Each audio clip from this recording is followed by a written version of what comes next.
This is Kathryn Goetzke, host of the Hope Matrix podcast. We are here to share science, stories, and strategies for how to hope. I'm the Chief Hope Officer of the Shine Hope Company, and Shine is the mnemonic for how we teach hope. So when we talk about hope, we talk about how we use stress skills, happiness habits, inspired actions, nourishing networks, and eliminating challenges, which are our thinking patterns that get in the way of our ability to hope. Hope is a skill. You can measure hope, you can teach hope, and you can start practicing skills to activate higher hope in your life today. And on this Hope Matrix podcast, we aim to bring in guests, experts in science, people with stories, and those that have strategies for activating hope in your life.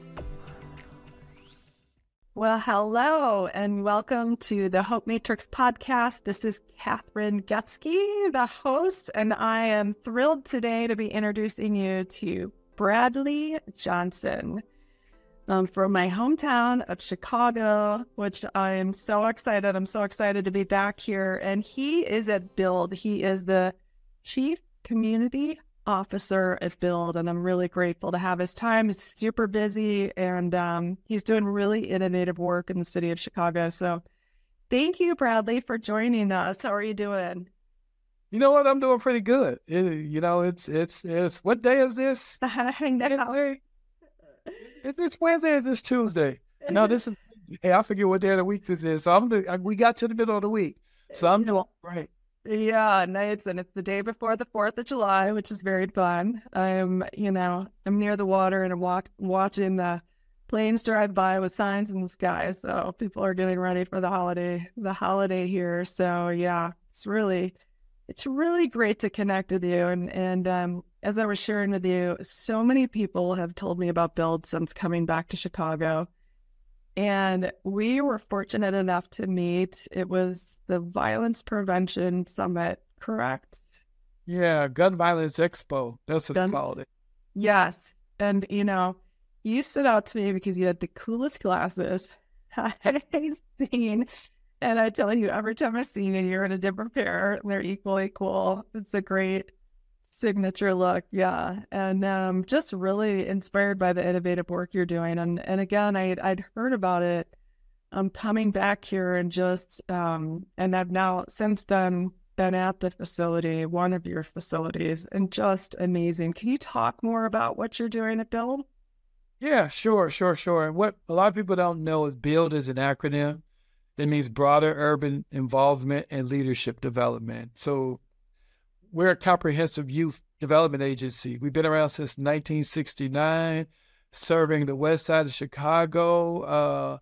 We've been in the Austin neighborhood since 2012, but we were originally in the West Town neighborhood of Chicago. And we've been working with young people across the spectrum of risk, from kids as young as 6 years old to emerging adults in their 20s, from those who just need a place to go and have something to do when school is out, to kids who we're literally pulling off the streets who are involved in gangs, or they're justice involved, or their grandma or parents are worried about them, or the principal of the school is referring them to us because of, behaviors or things like that are taking place. And we step in to support that young person, to help them see light at the end of the tunnel, to help them understand themselves better, and then gain opportunity, because we know that just saying say no to drugs and put the guns down, that doesn't work. What works is say no to drugs, put the guns down, but here's what you can pick up. Here's what you can do. Here's what's in front of you. Here are the different pathways. And so exposure to arts and music and sports and culinary and farming. We even have a garden with chickens and stuff. Our kids get to experience so many things, even college access, college tours, academic support, mental health support services. We do a lot of work to even help with wraparound services and needs for the whole family. And so mentoring and a caring adult in their lives, we learned that that's the secret sauce to everything we do, is that caring adult who's in the life of that young person, who advocates for them at home, at school, and also in the streets. And so we've been doing some amazing work. We serve about 3,200 young people annually, and those are individual. That's not duplicated. Those are individual. And then, like, you could more than quadruple that number if you look at events and activities. And we do some amazing, amazing events. We just had a roller rink, and we converted our gym to a roller rink the other night. So we're open late in the summer. So we do so much. All of it is wrapped to revolve around young people. Oh my gosh, that is it's so incredible. I mean, the facility itself is amazing, truly. And really what you just mentioned, all of those things are what we talk about when we talk about teaching how to hope. And it's really about, like, why do we choose violence? Why do we choose self-harm, gangs? Well, when you're in despair and when you're in pain, those things release dopamine. They feel good in the moment. They give us a sense of belonging. Like, there's a physiological reason we do that. And so to me, what you're really doing is you're teaching them that there are other ways to get those hormones that we need that help us kind of manage those stress, that different healthier ways, and really explore that. And it's pretty amazing that just the number of things you offer within the building itself. How big is it? I mean, it's about 60,000 square feet. We had a 10,000 square foot building, and then we added 50,000 square feet to it. And in that space, we also have what we call the community work zone, and that's a shared workspace on the third floor we have 8 community partners who actually have offices here. Plus, we have drop-in spaces, places that people who work remotely could come in the community and have a space to work. But we have some outdoor meeting spaces. We have a lot going on in this building. Yeah, it's so cool. Even your gym, it's huge. All kinds of areas. So fun. Well, that's great. And then is it during the day and at night, or is it after school, or well, for instance, this is summer. So we actually have programs that started as early as 8 in the morning. And we're open most days until 9 p.m. On Thursdays, we're open at midnight. We do Midnight Madness, so basketball and sports, till 10 o'clock on Friday. And then we're open from 8 until about 7 on Saturdays. And then on Sundays, we actually are open too, where there's some community groups that actually come in and use our space. Got it. Yeah, that's amazing.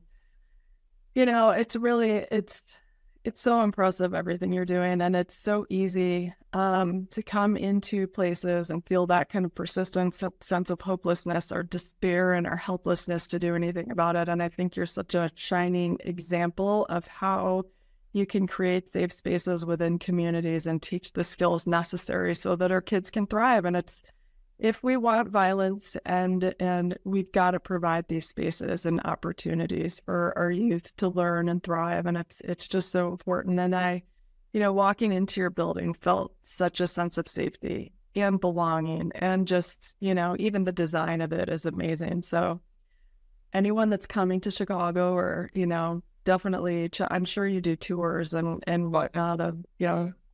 I do so many tours. Yeah. Really, really cool. I mean, we work in global mental health, and we talk about safe spaces so much and the need for them, like if we want anything to change. And I've never seen a safe space like yours. I mean, and not just safe, but where we teach kids how to thrive, how they can thrive. So really, really amazing. And there's usually some kind of a personal story behind how you got to where you're at. I mean, you didn't just end up where you are. So I'd love to dive a little bit into your own story and your own personal journey. What brought you to build, where you grew up, who Bradley is, if you'd be willing to share a bit about that. Yeah, well, Bill, we're based in Chicago's West Side of Austin neighborhood. I grew up in this neighborhood. My family moved in Austin in 1970. And that was during the time of, just right following and still the tail end of the civil rights movement. Chicago is really a hyper-segregated city, and that's intentional. And so my family actually, we were steered to Austin because of redlining and other things. There's only so many places we could live. And so my father was able to get a house. And what's so funny is he bought our house in Austin because we lived in Humboldt Park, West Town, then Pilsen. But anybody who knows those areas, there are no big houses there. And at that time, I was the eighth child.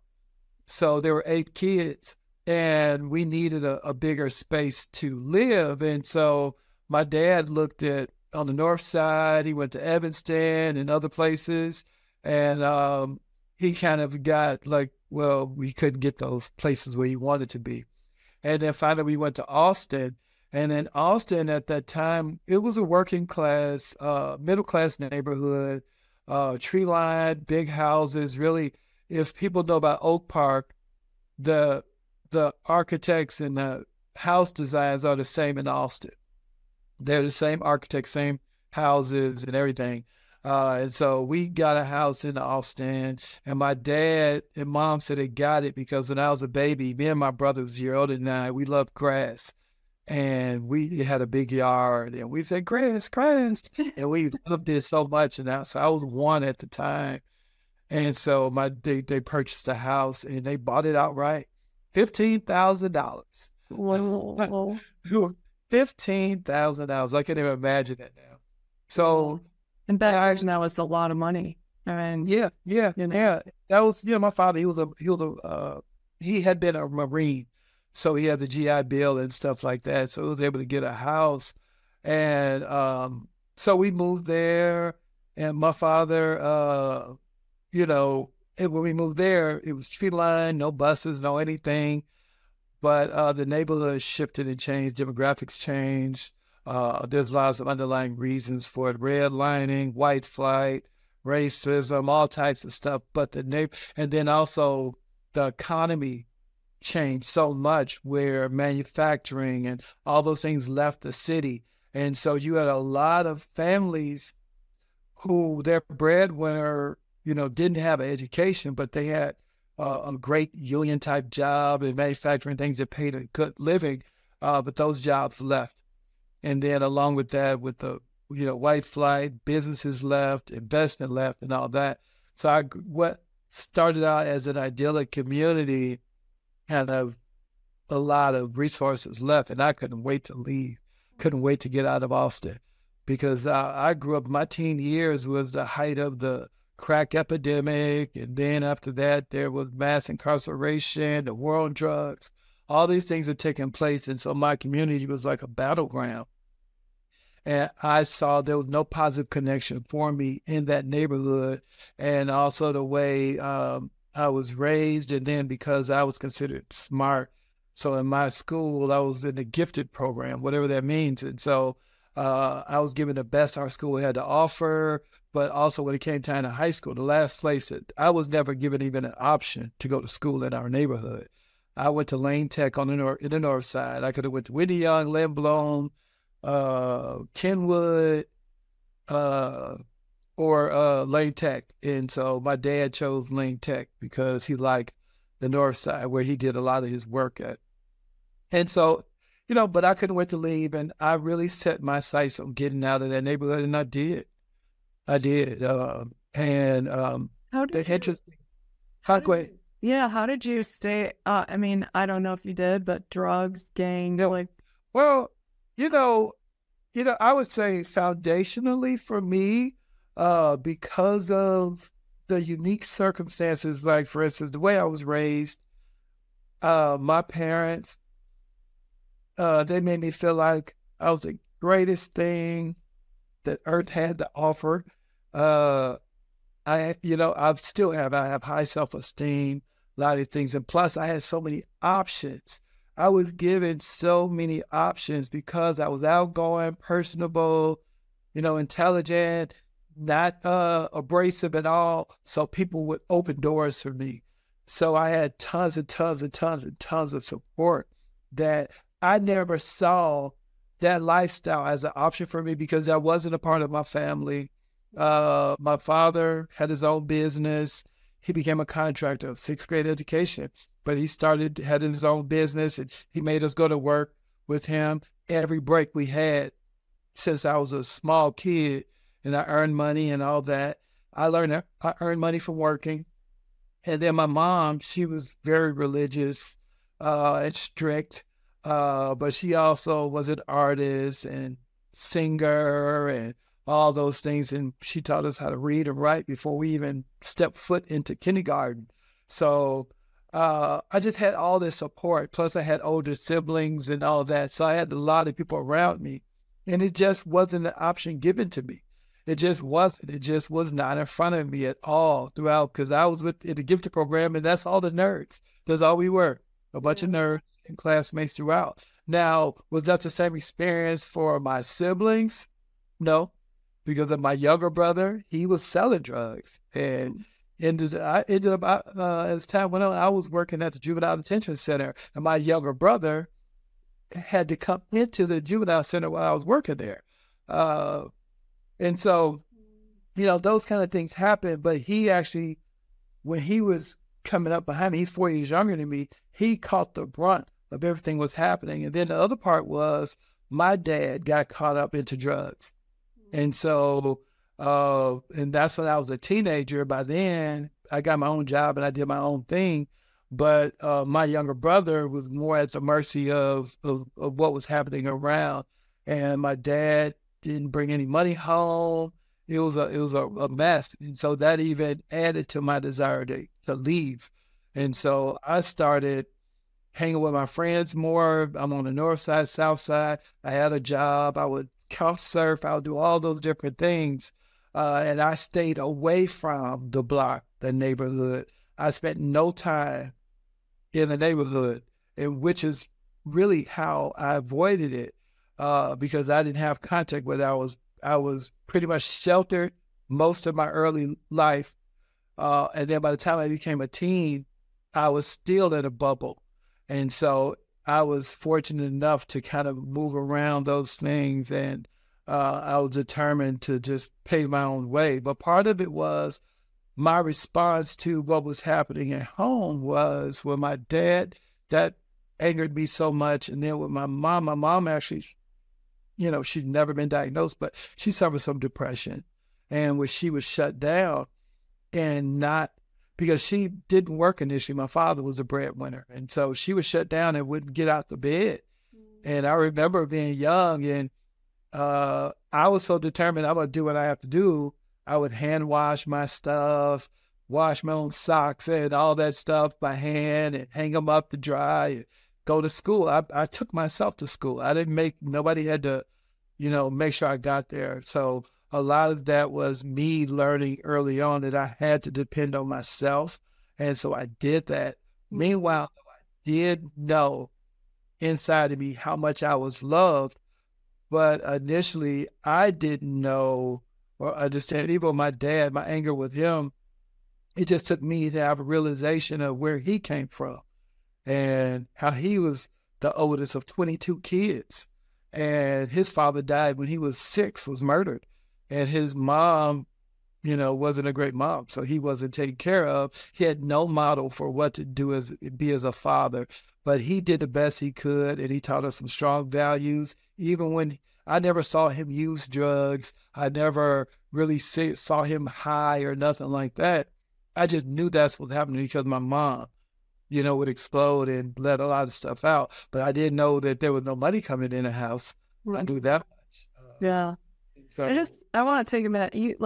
You were just this hope icon. I mean, you just have taught the world so much about hope in all of that story. I mean, what we know about hope, all kids need at least one adult to believe in them, to give them positive, kind of affirmations, to love them, we know in the U.S., I mean, maybe 50% of our youth don't have one kind of trusted or someone that believes in them. It's so important for our ability to kind of move through life. Two, we talk about our networks and who we surround ourselves with. It's kind of amazing to me that at a very young age, you knew that you had to surround yourself with people that were good, positive influences on you, and that if you chose other people, it could lead you down a path. I mean, did you get bullied for being so smart? Like for being, I mean, a lot of kids they are ashamed of their rightness because, it's like and gifted and they see it as. You know what? I didn't. My brother a year older than me, he did. I think the difference with me was I learned early on how to be what's the word, on the offensive early on. It wasn't just me popping somebody in the nose, because I would do that too. But a lot of it was me honing, like I have a sharp wit. I also learned I learned that what people see impacts how they approach you. So I became a little more self-aware of what I was presenting. And then I have to say, I've always had the ability to communicate with different people all across the spectrum. So I never really had an issue with bullying. However, I would say that, was I a jerk? Of course I was. And maybe I was, in a way, I became a bully. So people were afraid, literally, to make fun of me because I'm going to come back with something, because I was so observant and I would see the thing that would really cut through them. And that's what I would say. And then growing up, I was bigger than most other kids too. And so, and I played sports and I did all types of other things. And so I didn't have to worry about being bullied. And then my other tactic was I didn't allow the thing that they would use to become a thing that would harm me. So if it was about what I was wearing, I'm going to be the first one to talk about what I'm wearing.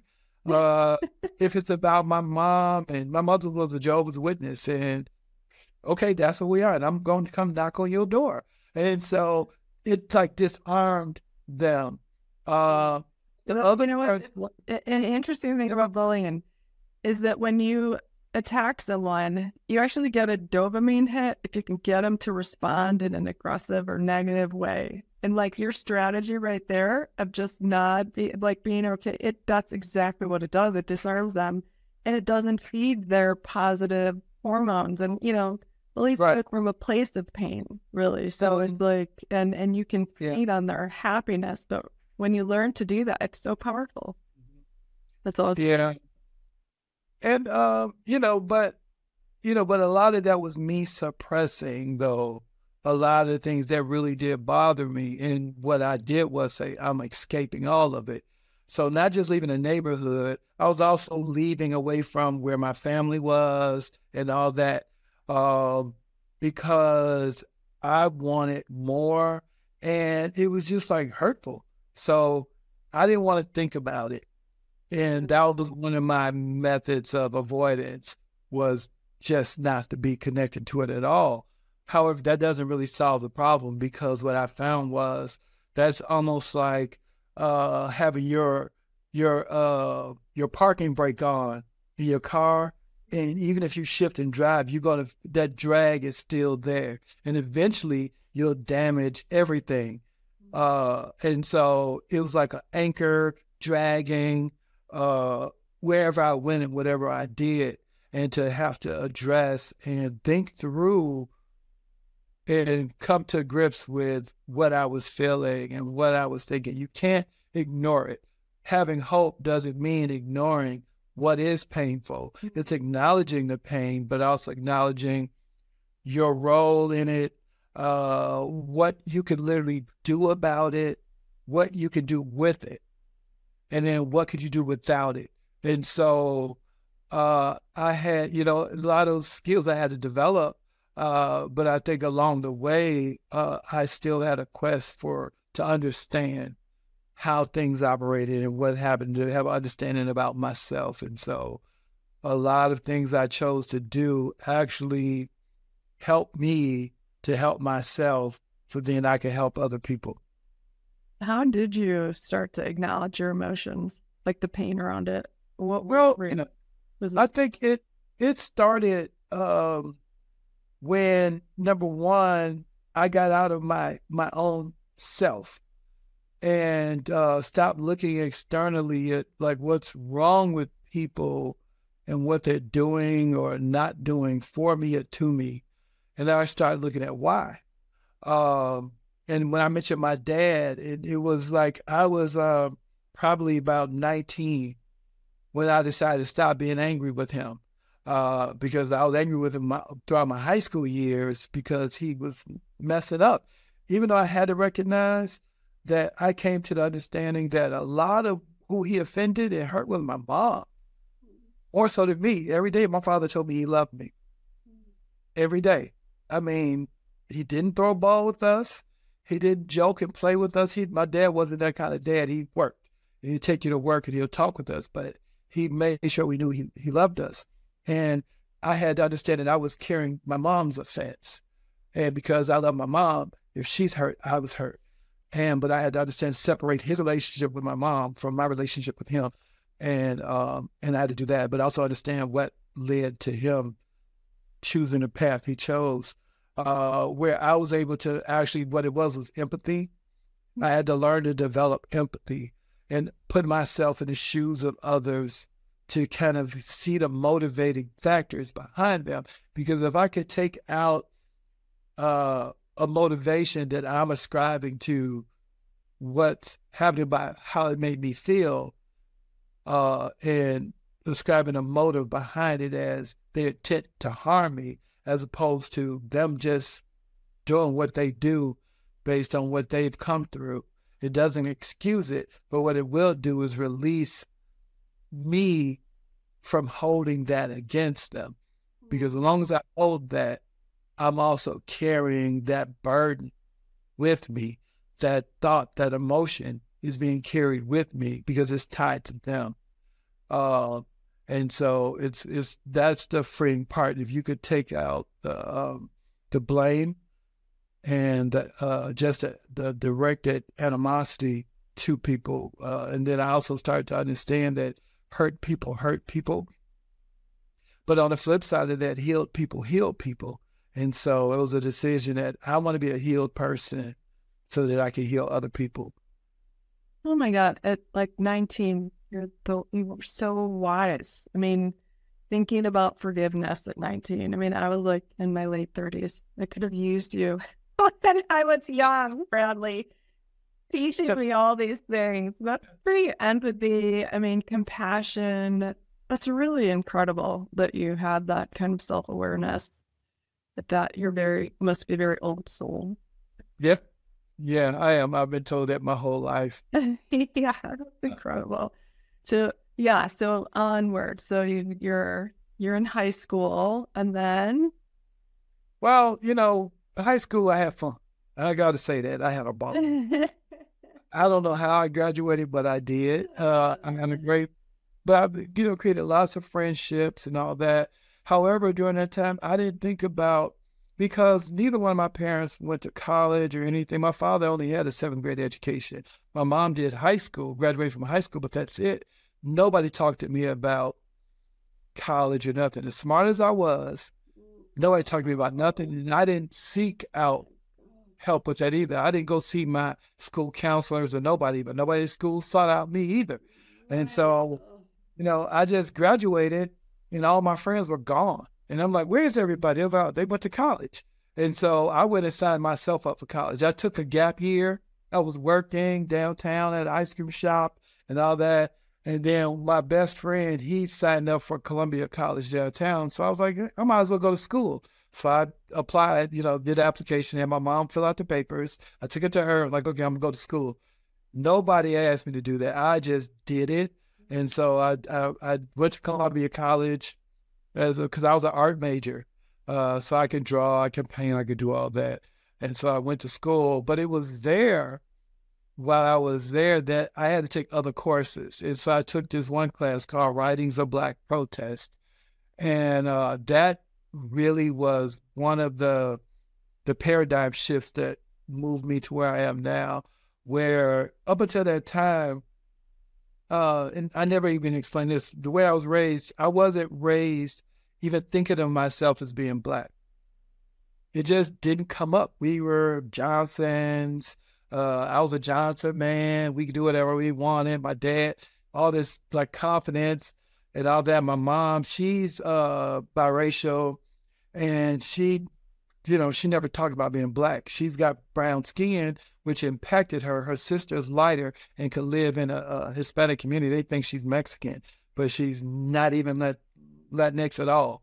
My mom speaks Spanish, Polish, German, all that stuff. She grew up in the West Town neighborhood. However, never talked about being Black at all. That never came up. My dad never brought it up because he felt like that was always used as a crutch, and people say, well, he don't want no excuses. So we just weren't raised like that. And so I never thought about it. I never thought I had a responsibility. I never identified myself in any way along a racial line. I was just Bradley the artist and fun dude and all that until I went to Columbia and got on the elevator when I was registering. This little white lady clutched her bag. And I was surprised, and she was really scared of me. And I could not figure it out for the life of me why she was afraid of me. And I was, almost 6 feet, 200 pounds, I was pretty big. Even though I was funny and joking and into fashion and art and all that, I didn't feel I was threatening, but I didn't think about that identity. So anyway, when I took that class, Writing and Write Black Protest, that was the first time I actually learned Black history or heard about, this. I heard about the civil rights movement, but I didn't hear about it. I didn't hear or know about the different aspects of the struggle for people of African descent in the United States and around the world. And when I started reading that, I saw I had a responsibility, and I said I was going to become a teacher. Although I decided to drop out of school, I got married and had kids. And I left. But I ended up working at Juvenile Detention Center. And it's called the Audie Home Juvenile Detention Center. When I was working there, I started there when I was 22 years old. Again, no street cred. I didn't know nothing about gangs, all that stuff. But I learned a lot while working there, enough that that empathy part that I learned when dealing with my dad, it's easy to kind of become full of yourself still. And so when I was working there, I saw myself as exceptional and all the stuff. So I had this one kid in front of me, 13 years old, and I worked on the units. They called them living units, where we had, 25, anywhere from 16 to 25 young men, teenagers on our unit. I was on one that was what they call automatic transfers. They were charged as adults. And so in the process of doing that, this was like 8 years in, so I was almost 30. And I had this kid come on my unit, and I was used to doing this spiel. Whenever we got a new kid, caseworker bring them on a unit, I give them a spiel about our unit and what we do. And then I saw that he was from Austin. I saw that he went to a school that was like, I don't know, 4 blocks from where I grew up. So I felt I knew him. And I was in the midst of telling them, you don't have to sell drugs. You don't have to be in a gang. Get you an education, blah, blah, blah. He stopped me while I was preaching and said, what would you do? He mumbled it. I was like, what? He's like, what would you do? And his head was down. He started talking. He said his mother, the synopsis, mother was a heroin addict. He had a little sister. His father was locked up. He never knew him. His father was incarcerated. He never saw his father at all. He also he was a diverse learner. So he had what they called a learning disability at that time. He was going to elementary school that was really a bad school. They didn't care whether he was there or not. He didn't get the support he needed. He had a little baby sister that he needed to take care of. And with his mom, they were living in abandoned buildings because they didn't have stable housing. And he said when he was 9, he stopped going to school, but the guys outside on the block hired him as a lookout. And he became a lookout. They started paying him. And with the money they paid him, he eventually was able to get an apartment. So he paid for the apartment. He also bought his little sister clothes and food because he said he got talked about every day going to school. And so he stopped going. And so, but he didn't want his sister to experience that. So he took care of her. He took care of his mom. And as he got a little older, so between 9 and 13, by the time he was 13, they had him holding guns and drugs. And the police did a sweep and he got caught. And because of the quantity of drugs he had, because he had guns, he was charged as an adult. And now he was standing in front of me. And he looked at me, he said, "What would you do?" And even now I get choked up thinking about it. Because in that moment, even though the things I experienced and went through, my life flashed in front of my eyes. The people who loved me, the people who cared for me, even when I felt like I couldn't rely on my parents, I knew I still had a place to go if I wanted to. I still had them cheerleading for me in my corner. I had family, teachers, friends, all these people that pushed me along and protected me even when I didn't. My big brothers used to protect me. I'm outside, doing whatever I wanted to, and nobody bothered me about gangs and stuff because of my older brothers. And so I had all this protection, great, supported school, all these things. And this one kid is in front of me, and every system that should have protected him failed him, from his parents to the justice system, to the school system, to the government, to the churches, to all these systems failed him. And even though we came from the same neighborhood, we both were Black, our paths were 100% different. And it made me stop and think about, what can I really do about that? And that set me on a path to try to find solutions. And when I talk about hope, for me, when I have a setback or if I see there's a problem, I'm looking for what's the pathway forward, and then what can I literally do about it? And so I recognized that I needed to prepare and educate myself. And so I didn't know what that meant, so I went to a Bible college. I moved to Colorado, went to a Bible college, and started working and learned that. And but that also led to a marriage that dissolved, and I ended up coming back to Chicago with nothing, absolutely nothing, was back at my mom's house, back in my old bedroom with my mom and my dad. By then, my dad was clean and, doing everything he needed to do, and I was back at my parents' house. But the Bible college, the ministry work, my previous understanding and learning I did from Columbia College, the experience with my parents, all those became a part of me. And I actually, when I graduated from the Bible college, I was actually the speaker for my class. I was nominated as the speaker for my class. And I remember speaking about, like my whole life, I was told I had a calling. Even when I was a kid, I was told that was the other part. I had a lot of purpose spoken over me in my life. And so I had this other thing that was a part of me that I knew that I, would live, that just gave me something more outside of myself. And so, but I spoke about, I was not going to be a pastor inside a church with walls. The ministry is really two people who need support, help, but not handouts, but to be inspired and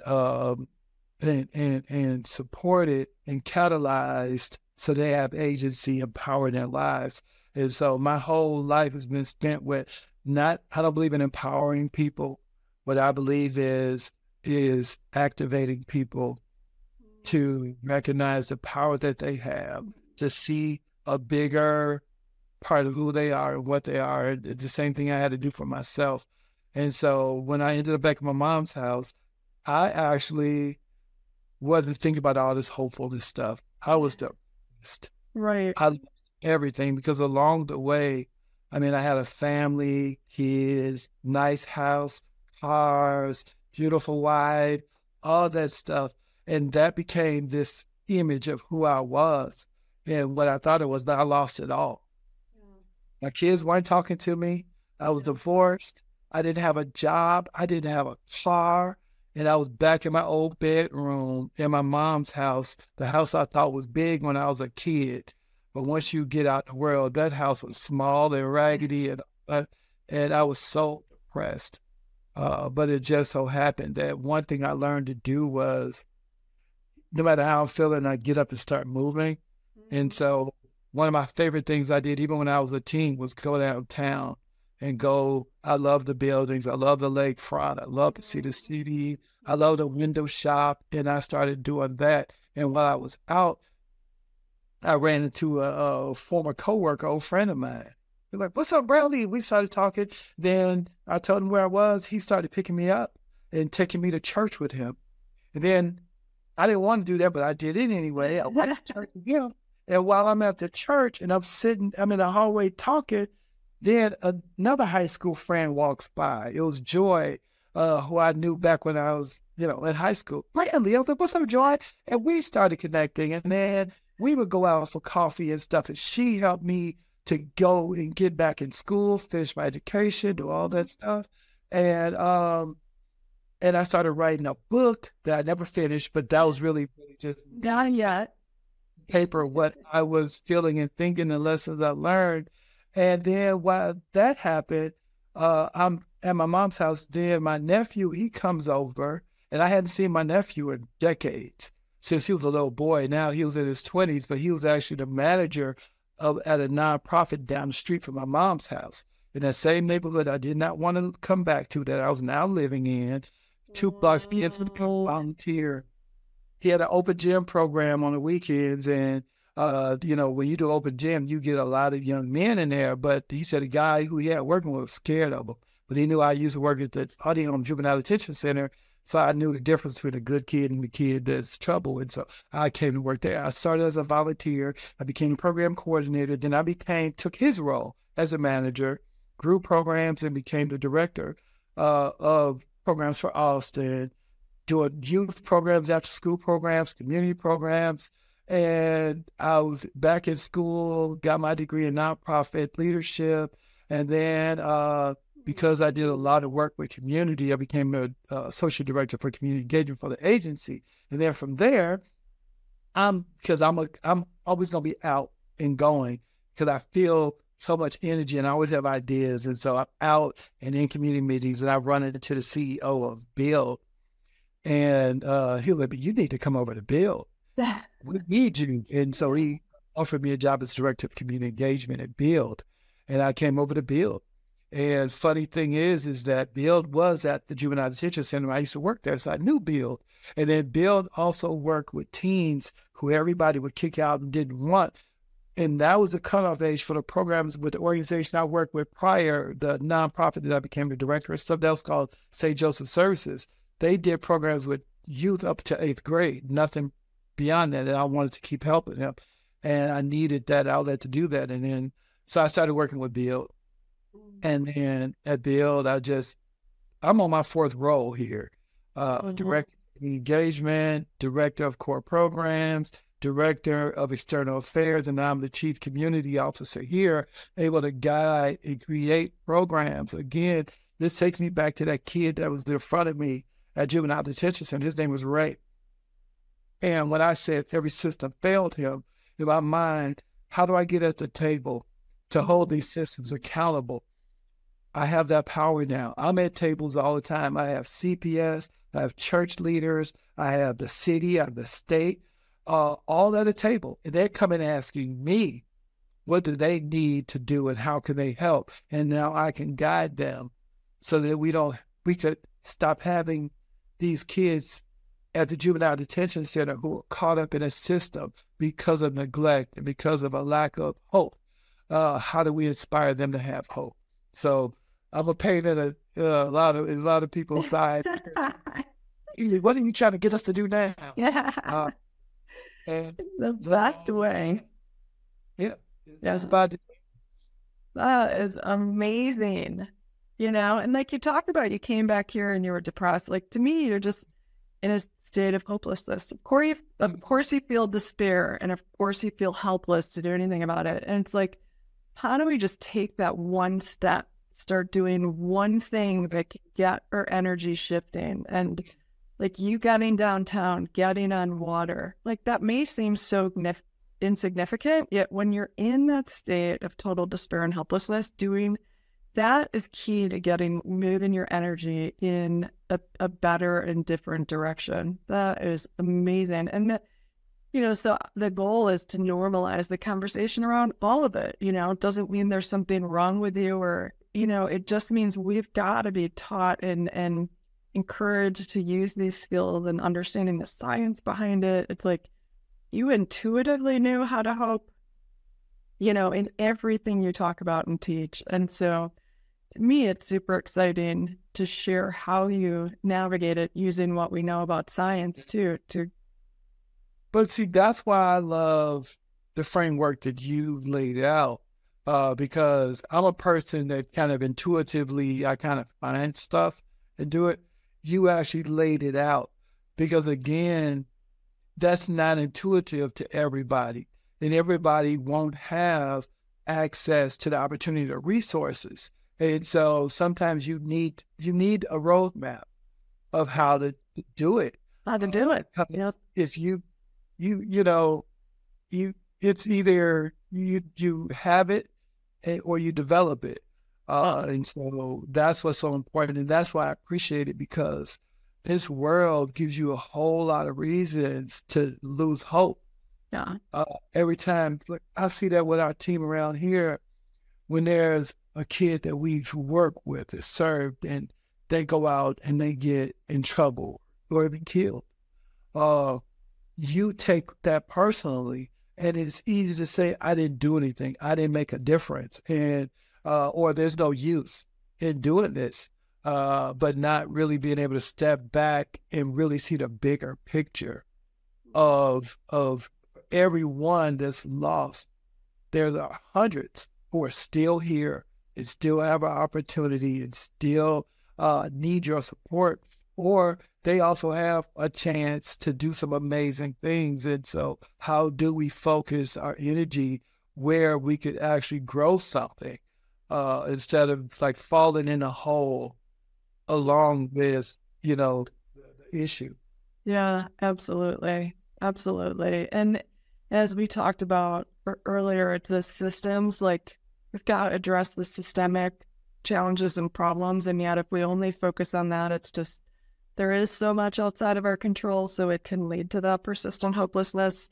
And if we can learn how to internally manage our own hope and ensure all people and individuals and youth are taught these skills, I'm like, don't complain about violence to me if you're not willing to teach these skills to young kids. They're being smart about managing their despair. Like this is, it feels good when you're in despair to be violent. So I'm seeing interviews where inmates say, I don't know why I kept doing this. And, they're punished, they're shamed. I'm like, we're not teaching them why they're doing it, and we're not providing alternatives. And until all kids know how to write their own shine hope story and are provided spaces to practice these things, and as you say, systems and are changed to where we're providing resources.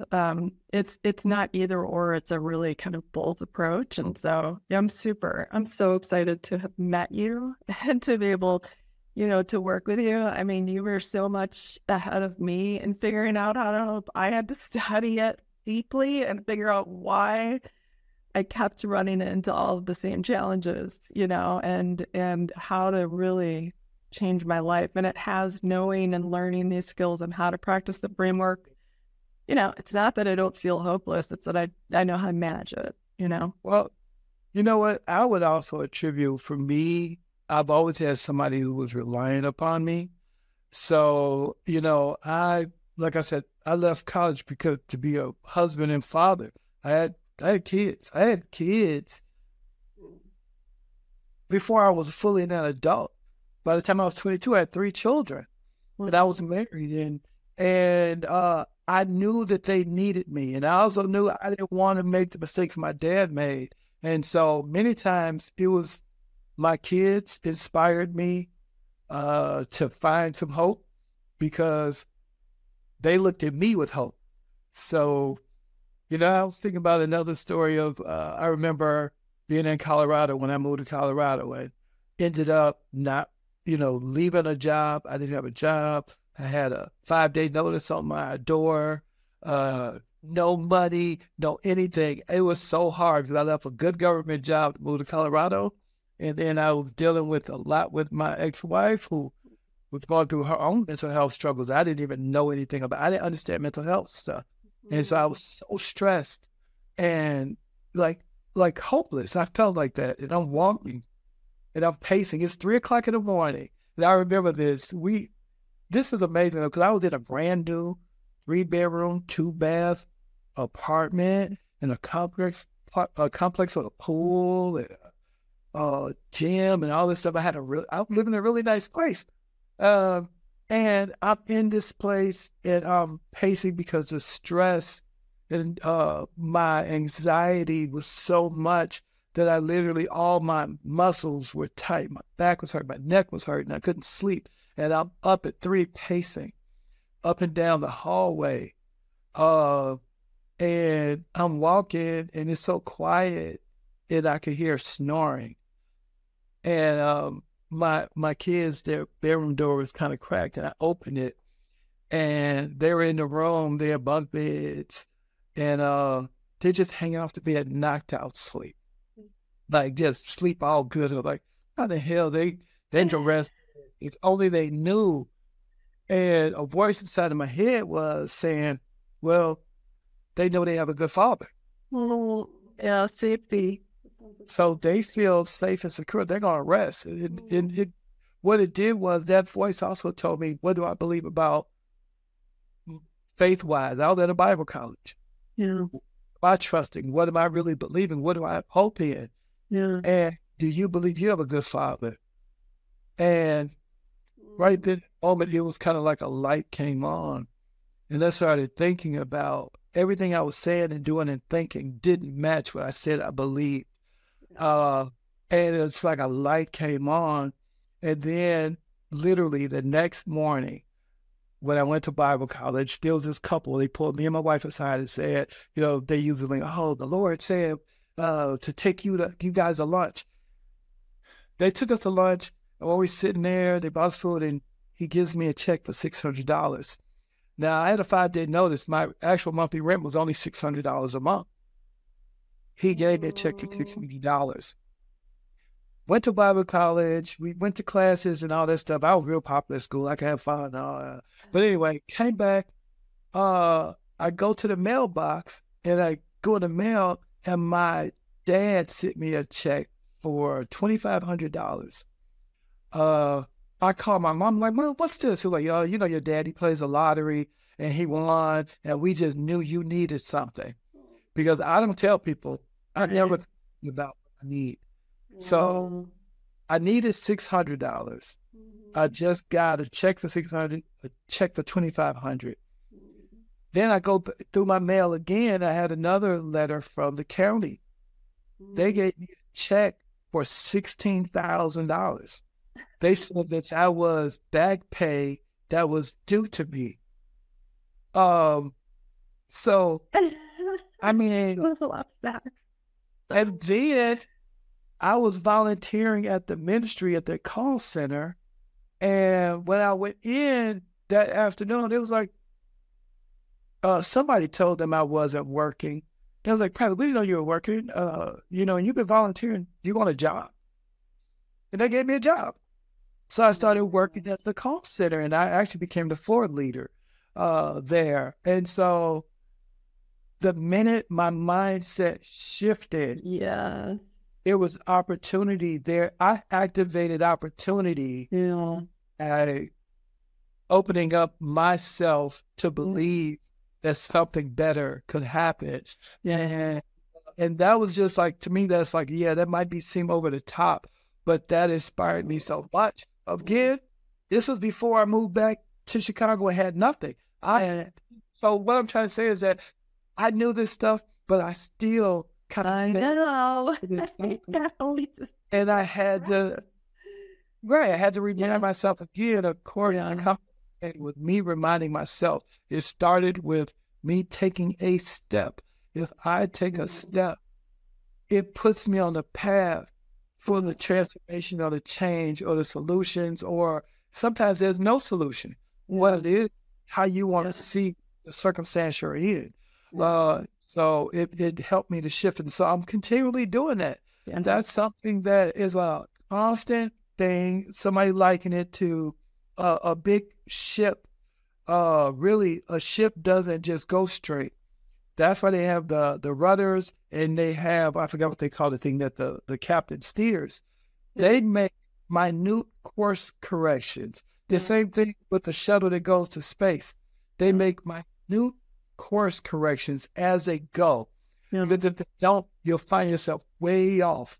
And so that's the same thing. You have to maintain your mindset, your approach and what you're doing. It's not going to be one and done. No, for sure. Yeah, it's a constant process. The more challenges you go through, I say, the more you have to shine, practice the shine, So, yeah, absolutely. Wow, that's incredible. And talks about, the power of getting out of the worry into the present moment.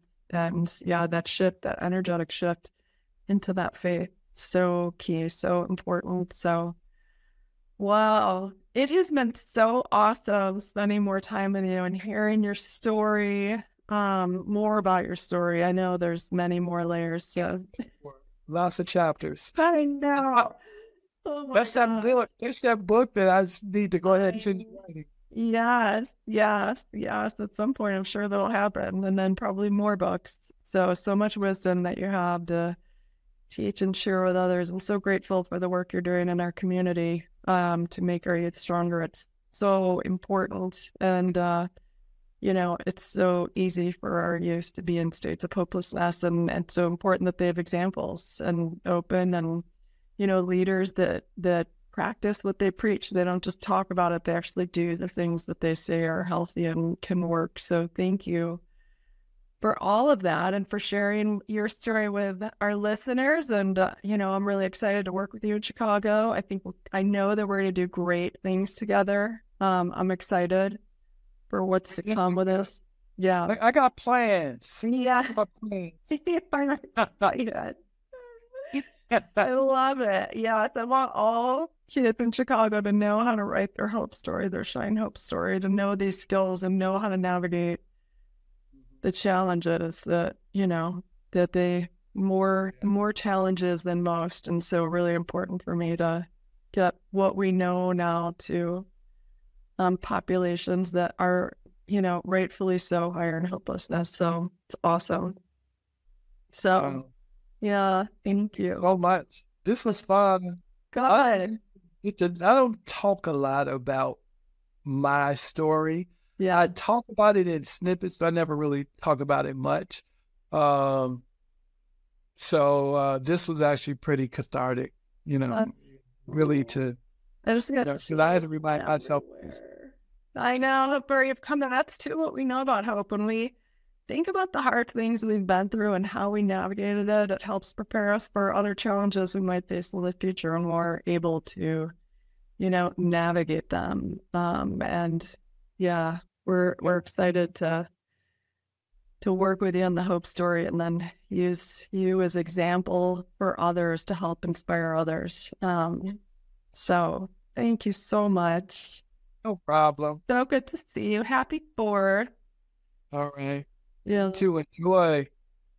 It's going to be noisy. Thank you. I know. Yeah, my dog's not a fan of fireworks, so he's going to be hiding in the closet. But yeah, no, be fun. Be good. Yeah.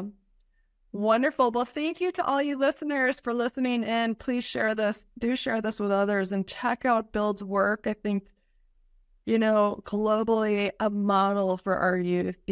Our youth need these spaces, not just where they're safe, but where they're taught these skills, given opportunities to experience healthy things and learn healthy skills and tools to end cycles of the violence and the gangs and the drugs and all of that. But, until we provide other opportunities, we're going to see the same challenges. So buildchicago.org is the website. Again, that's buildchicago.org. Please do check it out, share this with others, and let's use their model in other cities and countries, really. So yeah, thanks to all you for tuning in. And we're also going to share Bradley's Shine Hope story to show you how the story actually works in the framework and how we kind of teach by example and through, what we know, the evidence around how we teach Shine Hope. So excited to share that as well. You can find it in the link to the podcast, and have a great, wonderful day and week and year ahead. And no matter what life brings, remember, you got to keep shining. Thank you.